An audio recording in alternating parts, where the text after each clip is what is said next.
Hey guys, before we start, a quick shout out to Alpha Dog Nutrition for sponsoring this podcast. Alpha Dog products are now available at dusupply.com, and you can use code ALPHADOG15 at checkout for 15% off and a credit for free shipping to try it yourself. Now let's get you to your podcast.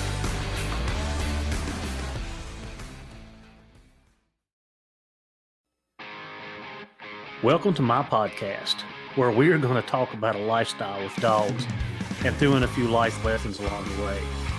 Whether you're a hound hunter, bird dog enthusiast, running setters, pointers, retrievers, or a flat-out running dog junkie, this podcast is for you. I am your host, Heath Hyatt, a certified law enforcement canine trainer with over 3 decades of personal and professional training and handling experience. It's time for me to pay it forward. So grab your leads, lace up those boots, and come and join me on this lifelong process of teaching, training, and learning.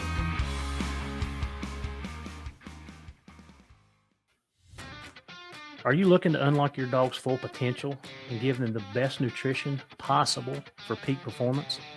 Then look no further. Inukshuk has what you're looking for. Inukshuk's nutrient-dense formulas are crafted to keep your dog's energy high and performance top-notch. Packed with premium proteins and essential fats, Inukshuk delivers the balanced nutrition your dog needs to thrive. From hunting dogs to police canines, Inukshuk is trusted by professionals. Give your dog the power of peak performance with Inukshuk Professional Dog Food. Here we are on another episode of What's Up Wednesday. Welcome back, friends. Thank you for joining in. And today's episode is important to me. And a lot of you guys may not even know about this, and some of you guys may not remember this, and maybe it'll refresh your memory. But this episode is dropping on April 16th. And I'm actually recording it on April the 12th. First day of turkey season here in Virginia. And I have opted out because the last couple of days I've been listening. I've been doing a little scouting. And Thursday evening it started raining. It rained off and on. The temperature started dropping. We were up in the 70s, and every morning when I get up, it's in the low 40s or high 30s to low 40s. And this morning when I got up, it was misting rain, which is not a huge deterrent, but the wind, I'm looking out the door right now, and the wind is still rocking. It's swaying the trees, not rocking, but it's swaying the trees. So I've opted out today. Tomorrow evening, I'm headed up to Kentucky. I'm going to hunt with my good friend, Jerry Barker. We're going to have a good couple of days, and I hope we get to do a lot of hunting and fishing. That's the goal. I've taken off this week, and that's all I'm going to do this week is hunt and fish. So next week's episode, we'll bring you some of that back. But let's get back into April 16th. What is it? 18 years ago, April 16th, 2007. It was a Monday morning, and I was working for a different agency. I was working in Wytheville, Virginia, which if any of you guys travel through Virginia on 77 or 81, that's kind of the crossing section. So 81 and 77 run together there. 77 runs out of West Virginia or north out of North Carolina into the southwestern part of the state. Of course, 81 pretty much runs from the Tennessee line up into back into West Virginia on the top side, short trip through West Virginia into Maryland, and so on and so forth, Pennsylvania. So Wytheville sits right in that intersection of 77 and 81. So it was a Monday morning, and I was in circuit court for grand jury. And grand jury is when you've taken cases out of the general district court, and they certified them up, felonies, of course, and you have to go before a grand jury and testify. And this is one of the things that Virginia does. Some states does not do it, but you got to testify your probable cause in front of a grand jury, which is a panel of 8 to 10 to 12 people, and they decide if there's enough evidence to go ahead and have a trial on it. So all the agencies from the area come into the circuit court, and they put all the officers in the officer room. That's what we call it, the officer room. And you sit in this room, and you're whatever time you're on the docket. They may have 4 or 5 people on the docket at 9 o'clock, and 2 or 3 at 9:30, and then another couple at 10, so on and so forth. Just kind of give you how that works. So we're sitting in the officer room with my agency, with county, state police. I can't remember if there's a couple game wardens in there or not, and the Commonwealth attorney. And we're all just kind of sitting in there talking, cutting up, carrying on, just having conversation like we always do. And I won't give his name out, but one of the state police officers, his phone kept ringing. Now, we turn our phones on silent, but it kept going off. So he picks it up and he looks up and he tells the Commonwealth attorney, he said, we have to go. So there was 2 other troopers in there, and they literally left out of there immediately, like gone. They were gone. So we're all kind of like, what in the world's going on? They're the state police, they're covered throughout the state. Well, within 30 minutes, and I can't remember if I had went in and testified in front of the grand jury or not, or I was still waiting. I don't remember that detail. Like I said, it's been 18 years ago.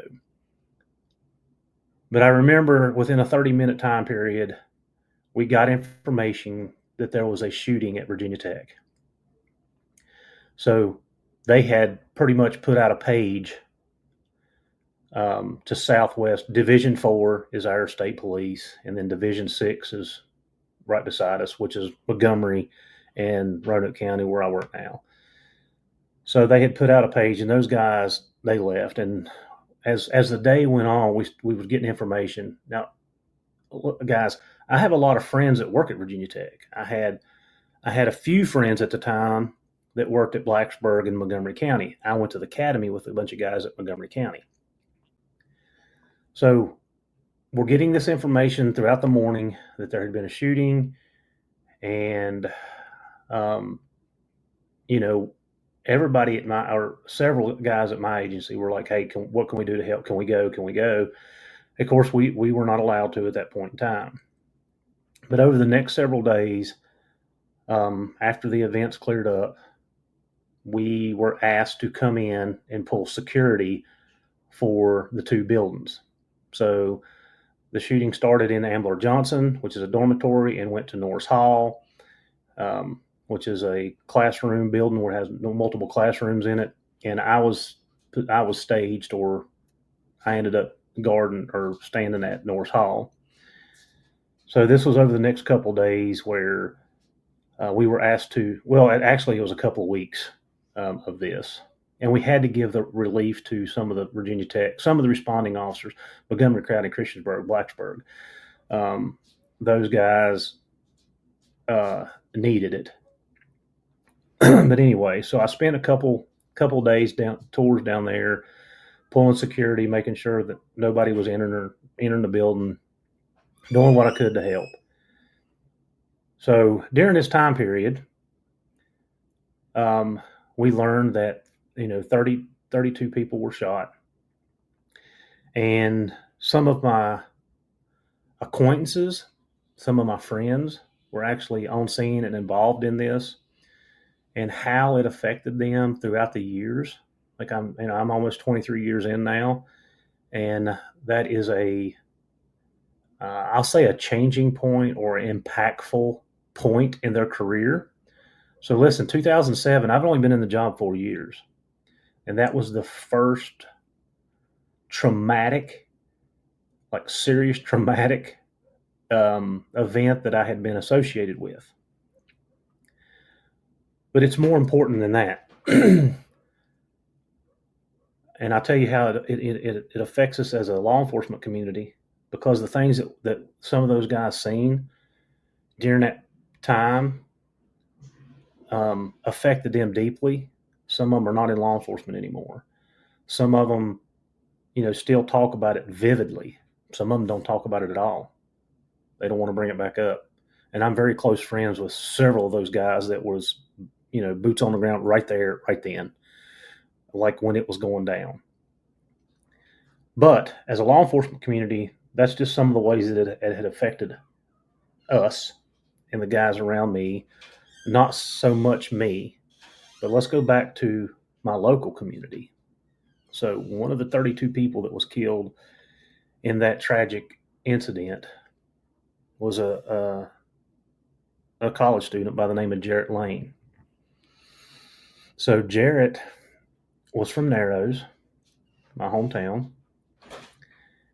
Jarrett's grandmother, Miss Morgan, was my second grade teacher. And during my 6th and 7th grade year, and we're going way back, right? Him, his mother, and his grandmother lived right beside us. Right beside us. He was a kid. And when I say a kid, I mean a couple years old at the time. So I didn't have a relationship with Jarrett like that, but I know his family well. And like I said, I knew his grandmother very well because she was one of my teachers. So you kind of get double whammied on that. You get the law enforcement side of it, which I got the back end of it. Nowhere near as bad as some of the guys that actually had to deal with that tragedy.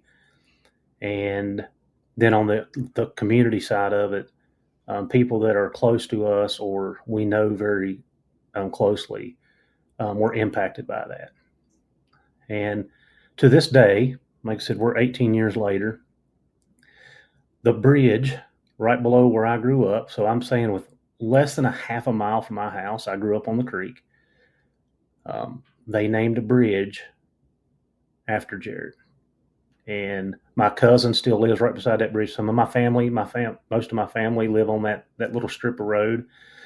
But they named a bridge after Jarrett to remember him. And why I bring that up is because this is dropping on April 16th. And I wanted to recognize what took place then.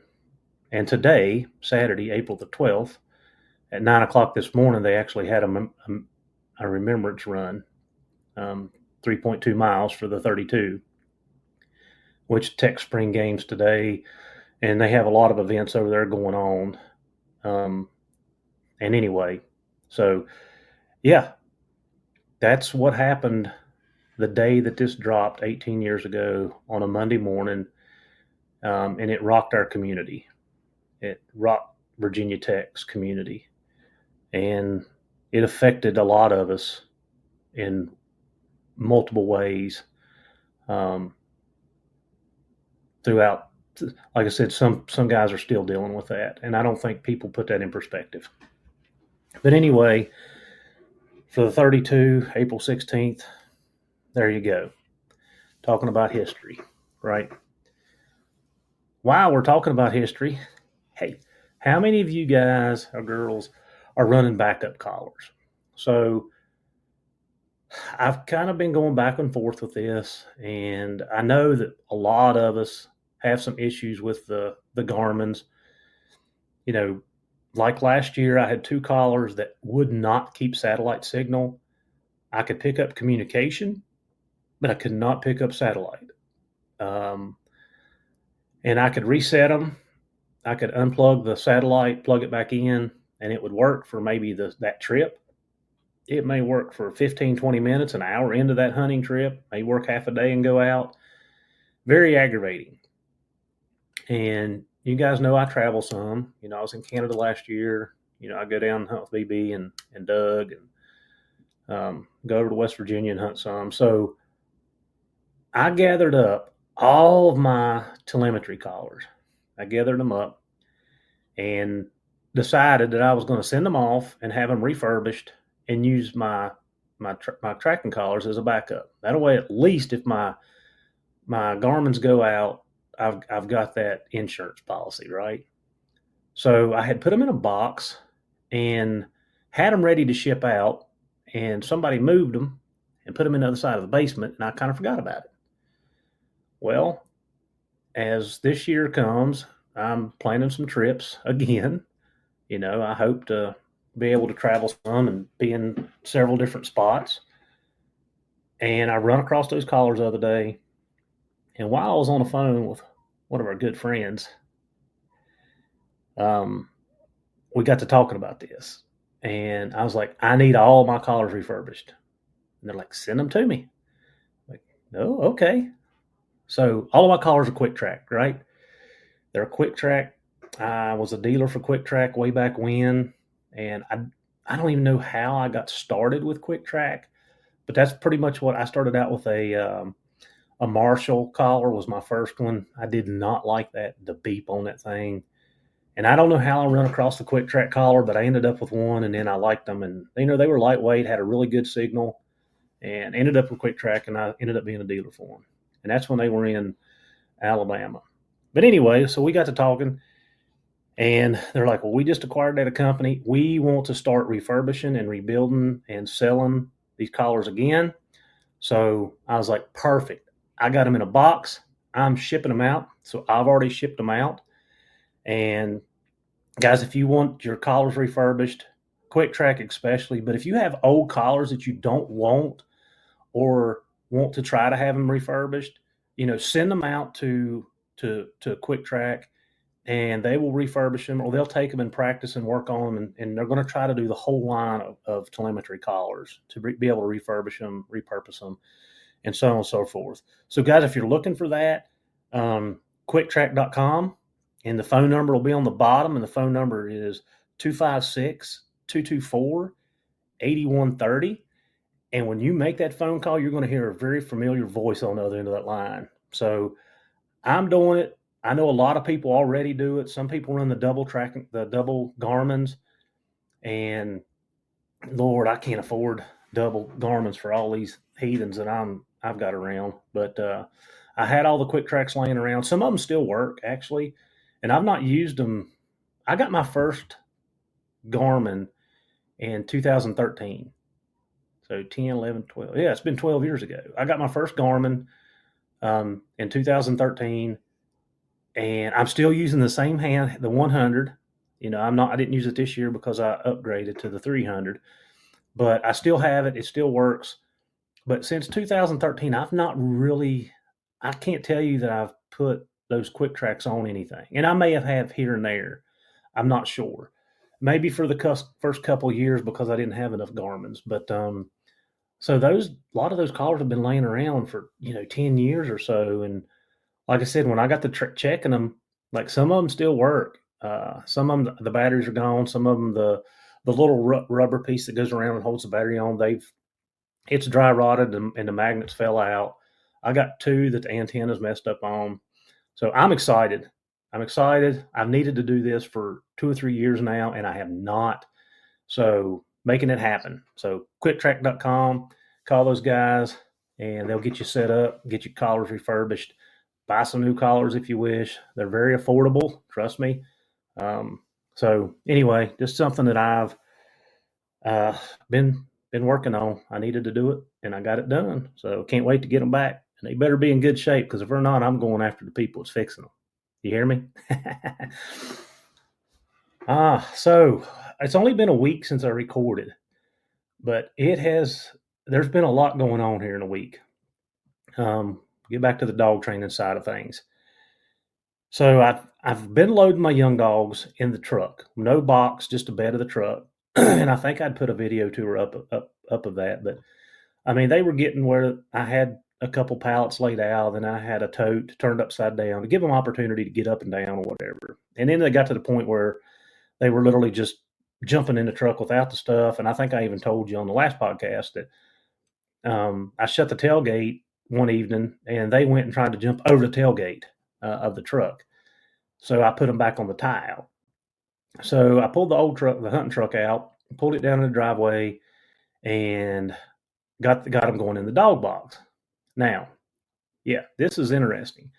So the first time that I did this, I go out, I walk towards the truck, and they already know, like repetition, classical conditioning, Pavlov.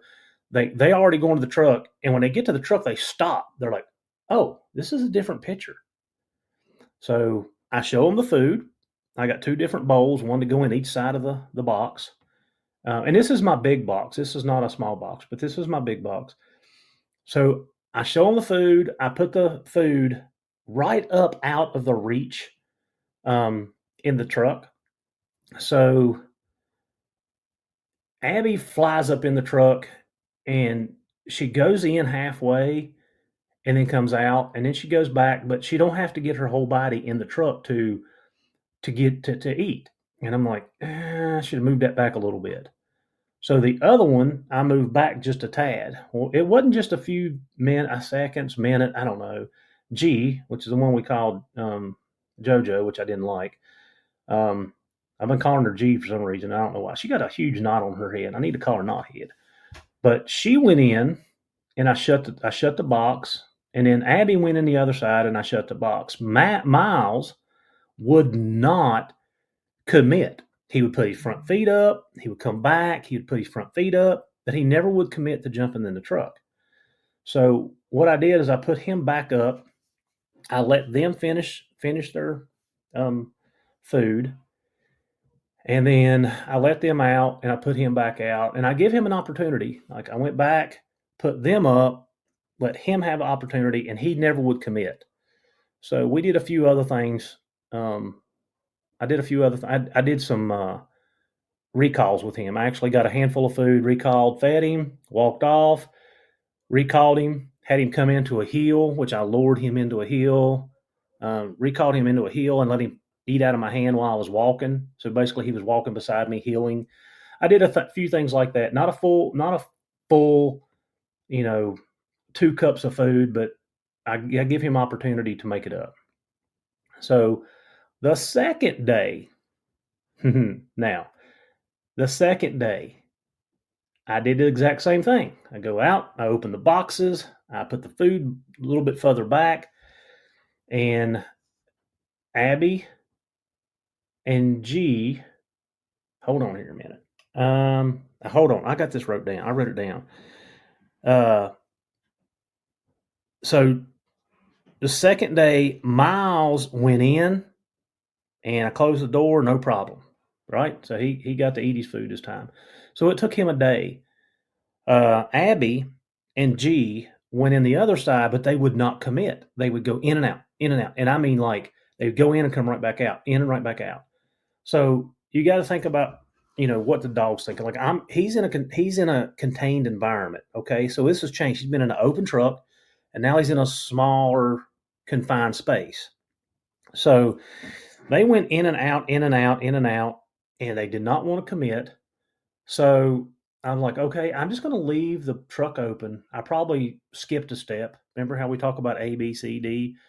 I probably skipped a step by shutting the box on them so soon. I should have done that 2 or 3, 4 days in. And anyway, they went in and out. I went on and done some chores. And then I went back. Miles was finished, so I let him out. And guys, so second step to this, when I went to let him out of the box, I just didn't let him bust out of there. Remember, we talked about this. I open the door, I stand in front of it, I block it, right? And I let him be calm. Like, I don't want him like, boom, ready to go. He's calm. I step out of the way. He actually stood there for a second, and then he comes out on the tailgate. He's not running over top of me, and then he jumps down. Well, I went to get the bowl out of the other side, and they had went ahead and eat all the food. So while I was doing my chores, I couldn't see them. So they must have went in and out enough to eat. So I had to tell myself at that point, just slow down a little bit, like make sure you're progressing through your steps. But I was also telling myself that a lot of people wouldn't take that time. Like, we all know that we can't hunt here in Virginia right now. I've got all the time in the world. It does not bother me to take a week to accomplish a task, or 2 weeks, or if it takes much longer than that, maybe I need to change my technique or the way I'm presenting it. But like, I don't really mind. I mean, this is my downtime. This is my, let's get the small things right. And that loading is so minute. I mean, a lot of people don't think about it. But I want the dogs comfortable in the truck. I want the dogs riding without barking and carrying on. I want them quiet. So I was finishing up the chores, cleaning the pens, and the thought was going through my head is like, a lot of people think I'm crazy. They think I'm crazy for taking this amount of time to do these little things, like just throw the dog in the truck, ride them down the road, bring them back, and be done with it. And yes, I can do that. I absolutely, and I've done it for years because I didn't know any better, right? And if that's the way you do it, I mean, it's not a right or wrong way, right? It's a way. Have at it. Um, but taking that extra time and doing things a little bit slower for me, like I really get to watch the behavior. I really get to. It's challenging to figure things out sometimes. Um, so yeah, that was just something that was going through my head as I'm doing this process. I've done it 3 days now. Like I said, Monday, Tuesday, Wednesday, Thursday, it was raining. Last night it was raining. Actually, Maddie fed out in the rain last night while I was gone, so she took care of the chores for me. This gets us into a whole nother conversation. Holy cow. Richie Zaccardi, what are you sending me? I'm telling you. So you've heard me talk about little puppy is, right? The little Cracker Jack. I say this. I caught myself while I was walking around the building the other day, and I'm like, God, you say this every litter. How smart they are. How smart they are. You say this. And this one takes the cake. She takes the cake. You show her one time, she's done. She's on to the next thing. So let me tell you what happened. So here lately, again, she's picked up the habit of running my neighbor's car. And it's funny because I've watched this. She doesn't run the truck. Rob goes up the driveway, but now Rob's driving like he's got some sense. Chloe goes up the driveway like it's the Indianapolis 500. And in my mind, I'm thinking, okay, that prey drive's kicking in. She wants to chase. And I don't like it. Like y'all know what I'm going through. So she started running cars and she's getting extremely close. So I'm like, all right, she's going to have to start going up. We're going to put her up. If we're not home and not watching her, put her up. So she'd been up in the pen. We come home in the evenings and let her out. Well, I don't remember what day, if this was Saturday or Sunday last week. I let her run around until dark, and then I took her food, went to the pen, and put her up. Well, she ate a couple bites, and then she stood there and looked at me. All right, this is where dog training gets so interesting. And as I go through what I'm getting ready to tell you, I'll explain. Like, every dog is different. Every dog is different. So the next evening, when I go to put her up, she runs from me. All right, well, Heath, you use food. Food's a motivator. She could care less. So she could care less. And what I told you is she was going up to my pallet and busted in one of my bottom bags and had been she'd been stealing a bunch of my Inukshuk off the pallets, which I've got that fixed. But she run from me. So I don't chase them, okay? But I tried 2 or 3 times to catch her. And by this time, I think everybody's probably like me. I'm 15, 20 minutes in, and my ears are red because now I'm mad. I'm like, girl, you better come on. Like, we ain't playing no more. And she would run around the building, and then she'd run around the other side, and then she'd run around the dog kennel, and then she'd run around the other side, and then she'd go back up underneath the building. And like I said, by this time, I feel my blood pressure going up. My ears are getting red. Like I'm getting mad. Just the way it is. I'm getting mad. So I pick up a couple of, pieces of bark from where I keep my wood pile out back. And I throw that stuff up underneath the building to run her out. Well, that just made it worse. I talk myself off a ledge because I know that's not the way to handle things, right? Even though we know things, sometimes our emotions get the best of us, right? So I talked myself off the ledge, and I went and done something else And then I go looking for her. And she had run over in the corner of the fence and went under the fence over in the horse field. Well, when I went back around there, she was gone. I'm like, So I'm walking around the yard. I'm looking. I looked up underneath the porch. I got a front porch and a back porch they can get under. Nothing. I look underneath the building. And in fact, I go get my coon light, my Cajun, and I shine it up underneath there. Nothing. And I'm like, where is she at? So I walk over to the edge of the road and look down in Travis's cow field because she's been hanging out over there some. Nothing. Well, then I look down the driveway, and this little scuzz is down there at the barn, which is right beside the road. And I'm like, why is she down there? I've never seen her down there before. So I go about halfway down the driveway, and she takes off like a scalded bandit. Like she gone. So I go back up, whatever I had in my hands, I take it back up to the house. I take my gloves off, and I go down the driveway. Well, she runs through Miss Bishop's yard and goes down towards the road. And I'm like, So I take off jogging, and I go down the road to cut her off and turn her. Like at this point, I mean, I feel like I'm a horse trying to corral a bunch of steers. So I turn her. She comes back up around the barn, and so I stop. Now I'm within 10 feet of her at this point in time. And I get down on one knee. I lower my profile. I get down on one knee. I'm not a threat. And I stood there for a second, and she comes up to within about 5 feet, and she lays down. All right. So I'm having to talk to myself and make sure that I'm not doing something that's going to hinder this process, because I know that from the behavior that I have seen her, it's going to take her a couple of days to adjust. And boy, did it. So she would not come to me. So as I stand up, she jumps up and takes off running back up the driveway. I'm like, okay, at least she's going back to the house.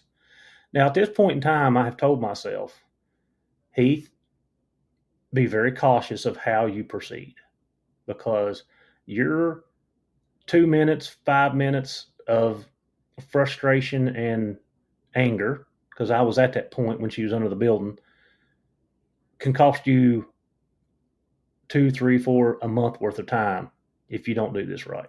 So she's going up the driveway. When she crosses the driveway over to Travis's fence, she can't get through the fence when she lays down. And I'm walking up through there, and I walk up through there, and she doesn't move. I'm like, okay, so do I grab her up? Do I pick her up and take her and put her in the pen? How do you handle this? So I get up beside her, and I'm like, all right, let's go. And I just keep walking. I walk to the top of the driveway, and she lays there. And I'm like, okay. So I go back down the driveway, and I stay on the opposite side of her, like I'm trying not to be a threat. And she doesn't move. And then I make my way over to her, and I reach down and I pet her. I'm like, okay, girl, let's go. This is enough. And I mean, I'm not making over her, okay? This is a behavior that I'm not okay with. I'm not trying to reward the behavior. What I'm trying to communicate with her is it's okay. And that's exactly what I did. It's okay. So I just take off walking again. Well, she comes and she gets up, and she comes walking behind me, but she stays on the same side that she's on, and I'm over in the middle of the driveway. So I walk up, and she goes around the top side of the house. I go around the bottom side and go in the basement and get some food. And she comes around the corner of the basement, and when I walk back out, she takes off back up through the yard. And by this time, I'm telling you, we're probably an hour in of this mess. So I made the decision to just terminate it. Like, okay, you're not winning this, but I know the damage that's being done right now, and I don't want to proceed. So I go in the house. I wait till dark. I go back out and see if she'll come to me or I can get her in the pen. Nope, she don't. She goes up on the front porch, actually, when I holler for her, and she just sits down and is just watching. I'm like, all right. So I leave her out for the night, which we do it anyway. We leave her out for the night, and the next morning I tell the kids, I said, hey, put her up before y'all leave for school. Make sure she's up.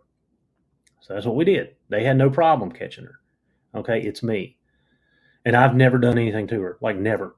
Like, she's seen me as a threat. She knew I was going to put her up. Remember we talked about this? The other thing that I just explained to you, but I didn't say it. She does not care much about human interaction. All right. So she's not food motivated. She don't really care if you're taking care of her or not. She's very stubborn and independent. And I mean, how do you train one of those? Okay. So what am I going to change in my regiment with her to get over these hurdles? Because I'm already seeing Pino, my police dog. Yeah, he's toy driven, and as long as I got that toy, he'll interact with me all day long. But if I don't have that toy in my hand, he could care less that I'm on Earth. He's not driven like that. So they get her put up, come home that next evening, and they do not let her out. I tell them not to let her out. I get home, and I'm feeding. I'm doing all my chores. I've got the other dogs out. They're loaded in the truck. They're doing whatever, and I open her door to the kennel, and I kneel down in front of it. I'm not letting her out of there without coming to me. She's got to go through me to get out. And when I say that, I mean she has to come to me, and we need to have a conversation, right? Nonverbal, but we need to have a conversation, and then you're free to go. And I know if she does this, I'm still going to have trouble catching her. I know. So I kneel down, and she won't come to me. She sits in the back of the pen. She's only allowed to go 10 foot because that's how big the pen is. So she sits in the very back of it, and I step away with the door open. She does not move. I shut the door and I go on about my business. So I go back, I don't know, 30 minutes later, after I get all my chores and everything, all the other dogs put up, and I take the food in. And remember, we talked about Spook. You know, it took me 5 days with Spook for him to come to me. But now this is a different story. But so anyway, I take the food in, I set it down, and I sit right on top of her doghouse. I just plop down on it, and the door's still open. She can get in and out, and she goes around the corner of that pen and into her house. Boom. And I'm like, man, like why are you so traumatized? Like what at this point has caused this? So I sat there for, I don't know, 5, 10 minutes. Well, it wasn't very long, but I sat there long enough. And she actually stuck her head out one time. I reached down to pet her. She ducked back in. I quit. So I leave the food and I go back and I'm done with her for the day. Done. So the next day, we repeat this cycle. Okay. So the next day, I go out, I open the door, I kneel down in front of it, and I'm like, I'm going to change things up real quick here. So she comes to me, but she really wants to go through me, not to me, right? So there's the problem. So I grab her up, and I mean, like I said, when I grab her up, like I stick my hand right in between her front two legs, and I pick her up off the ground, her front side up off the ground, and I'm petting her, and I'm like, hey, girl, come on, come on, come on. Well, she's kind of wiggling, and she's wanting to go. Like, she's wanting to go. I pick her up, and I carry her over to the tie out. And I'm starting her earlier, right? I'm usually 5 months in when I start this. She's a little bit earlier. So I put her on the tie out. I go get her food. I put it in front of her. And once she realizes there's pressure on her, she just lays down. She shuts down. Okay. How many times have I already told you she's laid down or she's sat down? So she's shutting down on me. That's her mechanism. Boom. I'm not moving. I'm not moving. I'm not moving. If I'm not moving, nothing's happening. Right. All right. So training. Listen. So the other dogs are in the truck or whatever they're doing. And I went back just close enough to see if she had eat. She had eat a little bit, but not a lot. Well, she ends up flipping the bowl over. So I picked the bowl up. I let the other dogs out of the truck or whatever I was doing with them at that point in time. And I ended up letting her loose, but I make her come to me. She, I'm only got like 18. I don't know. I think Kevin made me an 18-inch tether. So I make her come to me. I unclip it. I'm petting her. I stand up really slow and I walk off, and she still thinks she's tied. And then she realizes she's not. And I mean, she gone. Pew, she gone. All right. So she gets to do whatever.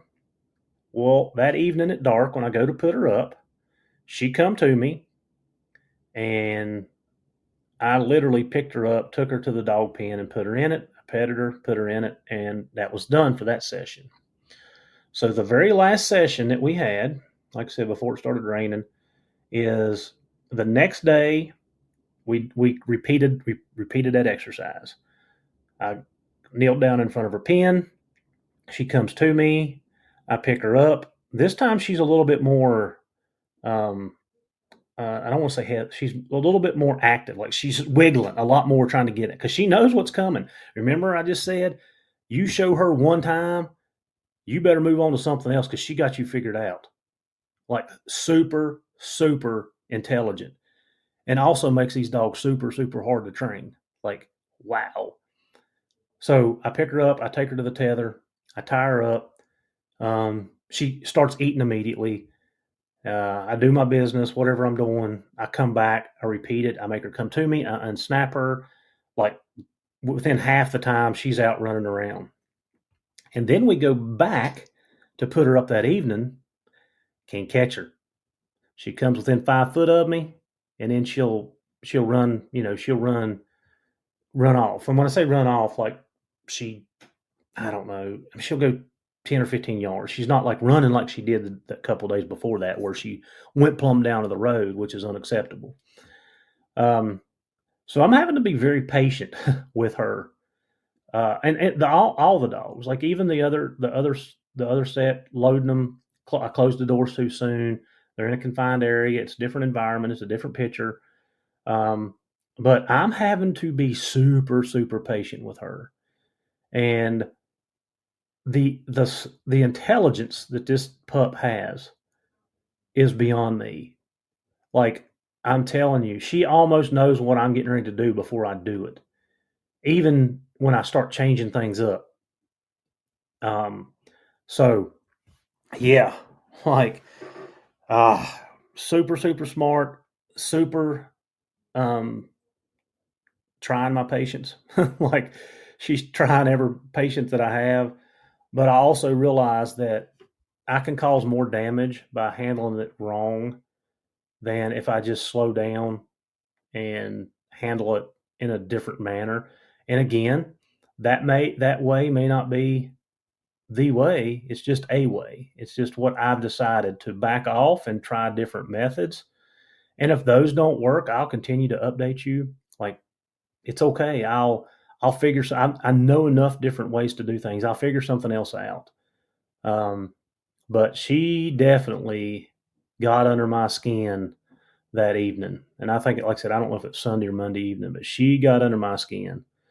And again, leaving her up in the pen, kind of letting her reset, making her come through me to get what she wants, which is out. Like that's what I'm going to do. And I'm going to continue to do that. So she understands that I'm not the enemy. And all pups go through different phases. I mean, even the pups that I got now, um, I've had to put collars on them. They get over in the cow field and they get to wandering around. And when I holler for them, they're distracted. They don't want to come. So I've been working on that. And I did actually, I think I'm going to get me a mini, an Alpha Mini. And the reason is I've got the Garmin Pro 550 and I use Dogtra. I've got Dogtra, Garmin. I've got several different e-collars. But the Garmin Mini is the same size, or the Garmin Pro 550 is the same size as the Mini. And I charged it up, got it ready, and checked to make sure my vibrate works, make sure my tone works.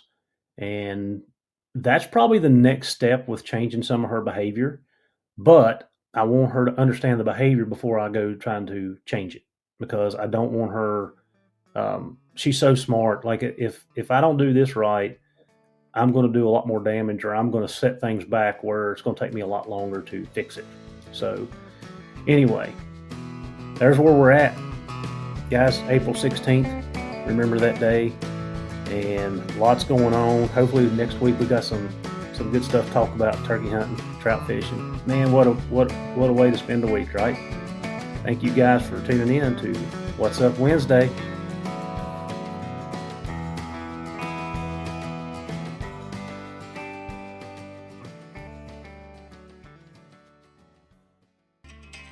Do you like to be outdoors like I do? If so, unlock the wilderness with OnX Maps. It is your ultimate guide to exploring, hunting, and conquering the great outdoors. With detailed maps, real-time tracking, and exclusive access to public and private lands, OnX Maps is your key to adventure. Discover the possibilities and never get lost again with OnX. So subscribe today using the promo code K920, letter K, number 9, 20, and know where you stand.